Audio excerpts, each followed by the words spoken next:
Tu parles peut-être beaucoup, mais tu n'entres plus en relation. Et parfois sans même t'en rendre compte. Car au moment où tu t'installes dans cet état d'esprit de personnage principal, tu commences à oublier une chose fondamentale, les autres pensent aussi, les autres ressentent aussi, les autres ont, eux aussi, une narration intérieure. En psychologie, on appelle ça la théorie de l'esprit.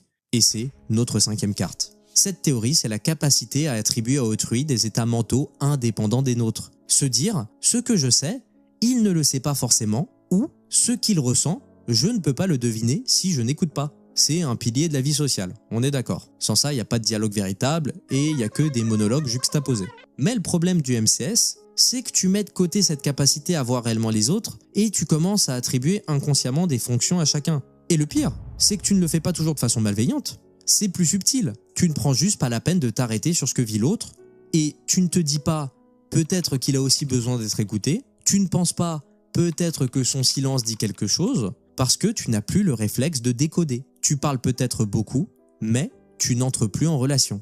Et c'est là qu'il y a une vraie réduction morale. Plus tu t'identifies à ta propre histoire, moins tu coopères et moins tu ressens le besoin de faire de la place à l'autre. C'est une pente glissante, tu passes de quelqu'un de social à un être en besoin permanent d'attention. Ça se voit dans les situations les plus banales. T'es à un dîner, tu racontes ton projet, ton voyage, ce que tu veux faire plus tard. Tu parles sans t'arrêter, tu fais des pauses exprès pour qu'on te pose des questions afin que tu puisses relancer la machine en toute sécurité. Puis à la fin du repas, tu crois que t'as été inspirant. Mais si t'avais une télécommande pour revoir tout le repas, tu aurais peut-être remarqué surtout des regards vides, des sourires mécaniques et des silences polis. Parce que pour les autres, t'as juste parlé de toi, longtemps.